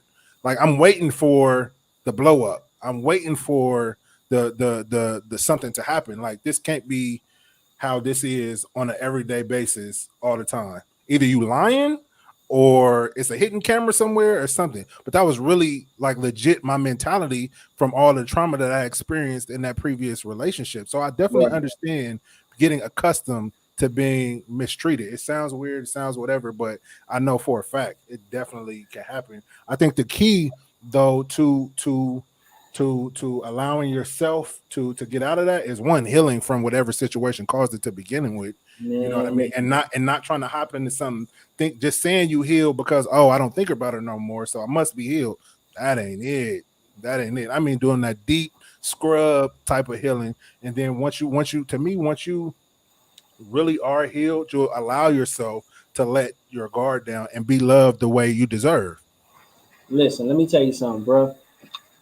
A healed man knows that in a good relationship, he don't always have to be aggressive to that woman. Facts. I don't have to. Facts. Listen. Fact. No. Sometimes that aggressiveness, sometimes it may even have to be, oh shoot, he's so soft and so attentive to me. I forgot that aggressive side even exists. Yeah. Until he got to show it to somebody else who gets out of line. Yep. Oh, this is my family. I'm a love on my family. Mm-hmm. This is my woman. I'm a love on my woman. These are my babies. I'm a love on my babies. This is my family. These are my friends. I'm a love on my people. Yeah. Till you almost forget, oh, that nigga is still hood. He's still good. You know what I'm saying? Yeah. But it shouldn't be all the time that, you know what I'm saying, that aggression is always in the household all the time. All the time. Oh, because I'm a man. I got to just my dominance all the time. Whoa, whoa, whoa. No. It's just like you said, just like when we want our woman, once they finish bossing up in the world and you come home, you got to be a little bit softer. We got to do the same thing. Right. I don't got to be super hard, super gangster, super thug, super rah-rah at home. Right. With my kid and my woman and my friends and my family, it's not necessary, but it's definitely a time for it. Yeah, like nigga, why you banging on your girl? Why you banging on your hey, nigga, ain't I told you, nigga, it's unnecessary, man. But again, that goes back to balance. Balance. If you feel personally you need to be that way on the outside, then that's your balance. But you ain't got to be that way at home. Man. That's crazy. The cold part about it is, bro, even a lot of times you don't even have to be like that in the street. Yeah. You know what I'm saying? Yeah, you defend yourself. Yeah, you protect yourself. Yeah, you know what I'm saying? Being from a hood environment, you know how to. But the cold part about it. Even being from the hood environment, you don't always have to mad dog when you're walking out. You can see another brother. Hey, what's going on, homie? You know what I mean? Like, what's up with it? Okay, you good? Cool. Hey, man, I like that fit. You know what I'm saying? I like that shirt. Hey, yeah, hey, man, those is clean, homie. That is key. What you said right there, that I try to instill a lot in younger cats because you don't even realize what can happen. I've been in situations where I'm walking down the street and it's a group of dudes, and in my head I'm like, shit, I already know it's gonna be a problem. You know what I mean? Because now I got to walk through 6 dudes to get to my destination. Walking, you'll be surprised what speaking to somebody, how that could disarm them. You know what I mean? Just speaking, hey, how y'all doing? What's going on, bro? Small things like that go a very, very long way. And I think that especially black men need to learn that. It ain't all about being so hard and putting on that facade of, you look at me wrong, I'm finna fuck you. No, it's not that deep. And especially these days where people are losing their lives for stuff a lot smaller. I'm talking about in traffic because I cut you off. Now I'm going to get out and blow your head off. Like, life is too short to have such a puffed up chest and an inflated ego to lose your life over. Man, listen. If you take me speaking or complimenting the brother or I'm at the point right now, if I got to cross the street to save my life, I'll just do it. Back in the day, no. I'm gonna go ahead and walk straight through, and we're gonna deal with it when we got to deal with it. But you have to get to a certain point of maturity and realization of, is it really worth what the other side of that coin could possibly be, which is losing your life. Right. And it's not. Man. Let me tell you. It's choices. It's like we talking about, man. It's choices. It's balance. Whether that be in your relationship, whether that be out in the street, it's balance, man. Yep. It's definitely choices and it's definitely balance. And you have to be very mindful of each one. You know what I mean? Every day, every moment we face with choices. And it's about what am I doing this for? You know what I'm saying? And even dealing with somebody who understands balance, even dealing with somebody who understands that is like, baby, damn, you want to call me a punk because I'm not rah rah right now with you? Because you want to yell and I don't want to yell back, and I don't want to, you know what I'm saying? Since I'm trying to de-escalate the whole situation or whatever, you think I'm supposed to react this certain way.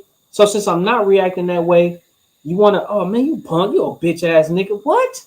Continuously pushing the buttons to try to draw that out of you. Right. It's like we supposed to be on the same team here. We supposed to be on the same team. Because then when that side comes out, then you want to put the lion back in the cage. Right. No. Wait. I tried to keep him locked up. But now you want to just not only unlock the cage, and now you want to poke the bear with the stick.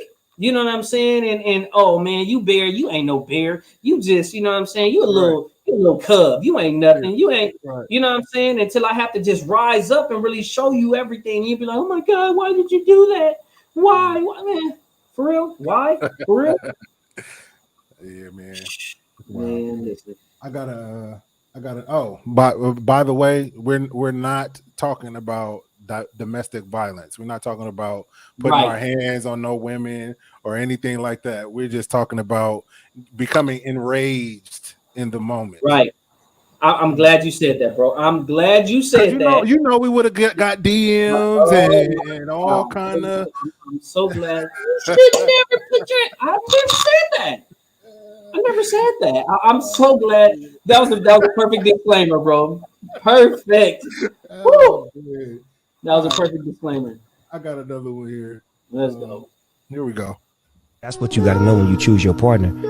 Not, what you do for her, but what she could do for you when you're at your lowest moment, when you're at your weakest moment, or when you're at your moments of fucking up. Like how they, keep your back and keep you locked and loaded. A lot of motherfuckers pick their partners based off of lust and moment. That's how that shit ends. I'm gonna play it one more time. Yeah, that last part, but yeah, I'm gonna play that one more time. That's what you got to know when you choose your partner. Not, what you do for her, but what she could do for you when you're at your lowest moment, when you're at your weakest moment, or when you're at your moments of fucking up. Like how they, keep your back and keep you locked and loaded. A lot of motherfuckers pick their partners based off of lust and moment. That's how that shit ends. That picking your partner based on lust is crucial. I've definitely been guilty of picking partners in the past based on looks and shit like that. But what he said was perfect. Like you gotta pick based on how they gonna be when you at your lowest moments, or when you did do something you got out there and fucked up. Are they gonna chastise you? Are they gonna beat you up about it? Are they gonna make you feel lower than you already feel? Or are they gonna tell you the truth, tell you what you need to hear in black and white, and then try to help build you up? You know what I mean? And then when you picking partners based on just looks, you don't even get to really know what that person is really going to be like in a relationship. You just so focus on the ass or the titties or the this and that, the shit that really don't matter at the end of the day. And you're overlooking what's most important is, who are you as a person? Like who are you as a partner? Man, I feel like this because a lot of times all you have to go off of is the initial attraction. Right? Yeah. That's initially. Yeah. And sometimes you don't go through your low moments at the time. Sometimes it can take time for you to go through those low moments. And you've already picked that partner. So you don't know specifically how they're going to react to you in those low moments. But I will say this. See how your partner reacts to other people in their life in those low moments. That's good, Doug. That's good. You know what I'm saying? See how that partner reacts to if, you hear him saying, oh, man, my friend was going through this. How were you there for your friend? Mm-hmm. Oh, my family's like this. You know what I'm saying? You saying you love these people? You saying these people mean something to you? Saying these people matter to you? It may be a while before you see me going through a low point. So how am I supposed to know if I can choose you or not? Good. That's good. So I'm just saying, okay, cool. Now let me just pay attention to how she treats other people that she says she loves. Other things that, you know what I'm saying, when there's conflict, if there's conflict at work, how does she deal with it? If this is going on, how do you deal with it? So there's this one thing that I usually say. I talk about Dollar Tree, right? And I equate Dollar Tree to I talk about Dollar Tree because I'm thinking like everything is a finance, right? Right. You have money as a finance, you have patience as a form of finance, whatever. You have all these different things as a form of finance. And a lot of times, and I say Dollar Tree because Dollar Tree, you can go get a whole bunch of things for $1. This for $1. Now this for $1. And we spending so much time of our patience. We spending so much all these different things of stress and getting upset off these little Dollar Tree situations. So now if you already had a huge budget, if you had a budget, right? And now I'm wasting my money on these little Dollar Tree trinkets. I'm stressing myself out over these little Dollar Tree things. Then when something big happens, I don't have the capacity. I don't have the funds to take care of it anymore because I wasted on stuff that didn't even matter. I wasted it on all these little bitty dollar things that didn't even matter. You know what I'm saying? Now it's time for me to just get stressed out, or it's time for me to deal with something big. I don't even have the capacity for it because it don't even matter. Right. Right. Sometimes we don't see a person. We don't see the stress because it's not there for them yet. So we don't know how am I gonna pick this? How am I gonna pick this? How am I gonna pick that? I don't know. Let me see how you deal with everybody else. Yeah. Let me see how you deal with the small situations that happen when little Dollar Tree things come into play. Do you get upset? Do you make a big deal out of it? Do you just blow up off of every little thing? Yeah. How do you deal with it? Yeah, I think that I think that just going back to what I was saying earlier, I think that like you said, 100% agreement of initially when you start, you know what I mean? All you have to go on is looks. There's nothing else. I don't know your personality. I don't know if we're in the club, I can't see your heart. I can't see, you know what I mean, your personality. I don't know your friends. I don't know if you love the Lord. None of that. All I see is I like what I see. I'm gonna go holler, right? Right. But I feel like when you're picking a person to be your actual partner, it has to be more than just what she looks like. You know what I mean? When you're dating, you could, you know, whatever you want to do. You're just collecting data anyway, right? But when you're actually picking, and when I think of partner, I think of somebody that is eventually going to be my wife, not just a fly by night or a one hit a quarter type of situation. I think that when I hear partner, I think of wife. You know what I'm saying? So I just think that, you know, picking a partner has to be a strategic, if you will, process. You got to ask the questions. You got to weed things out. You got to, like you said, with the Dollar Tree scenario, it's just things that you have to vet. You got to vet their friends, their circle. You know what I mean? Who are you surrounding yourself with on a daily basis? Because if it's a whole bunch of, if it's people that potentially can affect your character in a negative way, then that's something that I have to look at. And that's okay. So I'm gonna put my 2 cents on what you just now said about the circle.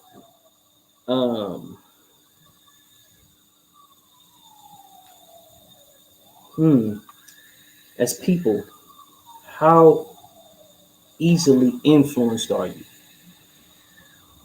Because, and that's not a question to you, that's a rhetorical question, but how influenced are you by other people? Because sometimes, your circle can affect a lot. Your people that you know, that you're around, can affect a lot. Sometimes you are the change that's needed in that circle. Case in point. Now, I'm not comparing myself to Jesus. I'm not comparing anybody else to Jesus. However, right, Jesus was his own man.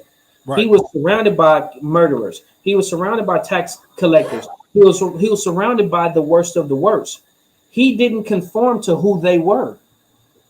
He showed him who he was. They conformed to who he was. 100%. right? 100%. So a lot of times people say, oh, well, you around all these hoes, you're gonna become a hoe. Not necessarily. I'm not easily influenced, so I'm not gonna become a hoe because I'm surrounded by hoes. Very Right? true. Very true. So in that aspect, I might show those hoes that they don't need to be hoes anymore. Yeah. So that's just my thoughts about it. No. I agree with you. I agree with you. But we also have to keep in mind some people's mental fortitude is not on the level of others. Meaning, some people are easily influenced. Absolutely. Because I see it all the time. I see and I'm just using a woman. I'm not saying all women are like this. I'm just using a woman because it's the first thing that popped into my head. I've seen people who I've grown up with and known them to be a certain way, and you get around a certain group of people and you can change completely. So like, who are you right now? Right. You know what I'm saying? So and that's why I said it's important to kind of you know what I mean. I'm not saying if your friends are like this, that then for sure that's who you are, you know. But I'm saying it's something that I gotta watch. It's something I gotta keep an eye on. At the same time, I'm not gonna be stupid and just walk into a situation blindly, which is why I was saying you got to be strategic. You know what I mean? Not that it's a game or not that it's you know what I mean anything like that, but at the same time, the last thing you want to do is make a decision that could potentially affect the rest of your life in a negative way because you weren't paying attention. Yeah, absolutely. And that, you know, and that's why I started that by saying if you're easily influenced. Yeah. You know what I'm saying? Because some people are very easily influenced. Some people are not. Some people are just like, yeah, I don't care what you're doing. You know what I'm saying? Hey, that's you. You know what I'm saying? You doing this, you doing that, but that's you. Right. You know, yeah. Donna, birthday coming up. You saw I see that. Go ahead, Mike. Hit it with the vocals, Mike. She said at 12. I'm gonna sing it at 12, but I'm gonna just be in the room. You know what I'm saying? So the answer to your question, Donna, is yes. I will. Quietly to myself. Wow. You heard what you get? Yeah. He's not gonna sing with him. Happy birthday, Mr. President. Wow. You don't get that. Yeah, nah. Hey, nah. I think we got like one or two. We got one more. We got a couple. We got another one up there. Hold on. Let me see where it's at. I was just now looking at it. Happy birthday, though, Donna. Happy birthday. Yeah. This sounds interesting. I want to see what this is about. Is he toxic to me? No. He does what the fuck I want him to do. He's not toxic to me. Is he toxic to his wife and his kid? Absolutely, because he's not. Why are you dealing with a nigga like that, son? What can we do his wife, Eli? Shay, it's the fuck is you talking about? How's that not your business, bro? Shay. That's not my business. Bro, that sounds like Excuse me. No, you're not taking accountability. That's not my business. So if he wants to cheat on his wife, why is that my business? So what you niggas done cheated on me, and bitches didn't feel like that was their business. Man. Why do I care if this man want to cheat on his wife? Man. Bro, why, Eli? Why, Eli? So what you be? Hold on. Why, Eli? Why should I care if this man want to cheat on his wife? Is he toxic?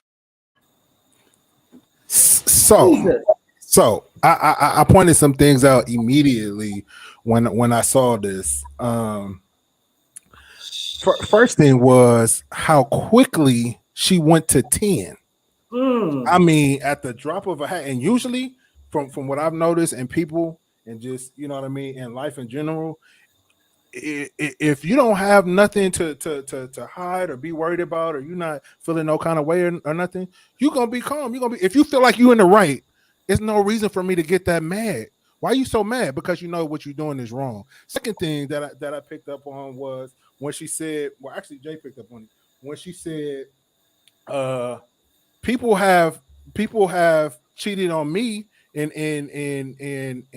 didn't think nothing about it. You know what I'm saying? So you upset. So you think because it happened to you, now you can go and do it to somebody else because it happened to you. So it must be okay. Man. Look, to me, in all transparency, since we always transparent on the show, I've pursued a married woman before, and when I tell you the amount of Denim looking at me like, what? the amount of inner turmoil that causes when you wake up and you realize like what you're doing and who you've become, it's not even worth it, bro. Because at the end of the day, that marriage is it's a bond that you make before God, right? First and foremost. So to try to destroy that, or even if you're not trying to destroy it, even if, hey, because this is what I hear all the time. Oh, well, she's having problems in her marriage, or he's having problems and we were just talking, we started off as friends, and it just leave that alone. If you want to do something for a person that's married, pray for her. You ain't gotta go meet for coffee. You ain't gotta go, you know what I'm saying? Oh, just come over, let's talk. Nah, man, I'd stay away from that. But anyway, what you got, bro? First off, I have a wow. Wow. Yeah, she went in. Man, like, can we watch it one more time? I'm sorry. Can we watch it one more time? Yeah, go ahead, play it again, bro. Because that I when I first saw it, I did just what you did. My eyes like, what? Why is she that? Is he toxic to me? No. He does what the fuck I want him to do. He's not toxic to me. Is he toxic to his wife and his kids? Absolutely, because he's not. Well, why are you dealing with a nigga like that, son? Shade. Shade. It's the fuck is you talking about? How is that not your business, bro? Shade. That's not my business. Bro, that sounds like Excuse me. no, you're not taking accountability. That's not my business. So if he wants to cheat on his wife, why is that my business? So what you niggas done cheated on me, and bitches didn't feel like that was their business. Man. Why do I care if this man want to cheat on his wife? Man. Bro, why, Eli? Why, Eli? So what you be? Hold on. Why, Eli? Why should I care if this man want to cheat on his wife? Is he toxic? So that's a lot. Sheesh. That's a lot, bro. Listen. Why, Eli? Shoot, I don't even know what to say about that. So I think the question here is she right? Should she care? She's not the married one. She's not. She has no ties to his wife whatsoever. And for me, I know what I think the answer is, but I'm just gonna pose that question because some people don't feel exactly like she does. I'm not married. I'm single. Why should I care if that's him? That's his problem. Like she said, he's giving me everything I need. So what that is, man, that's a moral question. Exactly. Yep. That is a moral question because if you don't have any morals and values and standards, then you don't care. You know what I'm saying? Oh, that's why I'm not getting no married. You know what I'm saying? That's why I'm not getting married because men ain't shit and blah, blah, blah, blah, blah. You know what I'm saying? If that's the way, I'm just going to fuck with the married man. He's giving me what I want. I don't care what he's doing to his family and his wife. That's of moral character right there. And apparently that's not something that she cares about. That's not something that's not something that she cares about. That's not something that even bothers her. But it is something that's going on in that because she does feel something because there's no way she should have just lashed out like that if she didn't care. If she didn't care, why should she care like that? Unless that's just her personality though. Unless that's just her personality just to go left on everything. It seems. Go ahead. No, go ahead. You got it. It seems like, you know what I'm saying, like how easily she just went off. Mm-hmm. You know what I'm saying? I don't know because I don't know the backstory of that whole conversation. Maybe he's been cutting her off the whole conversation. Maybe he's been, you know what I'm saying, aggressive and already got her riled up. Mm-hmm. You know what I'm saying? And maybe that was just the straw that broke the camel's back. Her having to go, you know what I'm saying, rah-rah on him like that because even if you're looking at it, she's expressing her points of view or why she should care. And then the guy said something, but he didn't say something just like nice and just like answer just little question. He kind of went buck a little bit too. Mm. You know what I'm saying? He didn't go as much as she did, but well, why are you messing with America? You know what I'm saying? So it seems to me like in that conversation, not excusing anything because she did, you know what I'm saying, go left, but it just like I would have to look at that whole story because it looks like there was a little bit more to that story why she just lashed out the way she did. I feel that, and so what we'll do this week, I'll see if I can try to find that more to that, maybe the first part of that little interview to see if we can get a little bit of backstory for that, because to me it's a good conversation piece. You know what I mean? And I feel like it's a scenario to me just from the part of the clip that I saw. It just seems like like she said, hurt people, because she said right.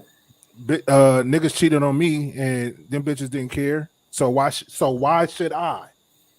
Right. So you basing your whole lifestyle on what somebody else did to you?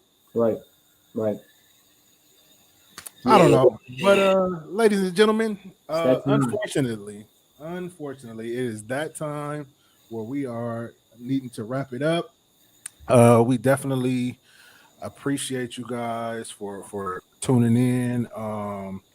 Before we go though, what we like to do on the end of each show is provide a number, because again, the show is called Maybe This Will Help, and so we'd be remiss if we didn't provide some type of tool to use that could possibly help. A lot of times during the week or weekend, whatever the case may be, things happen.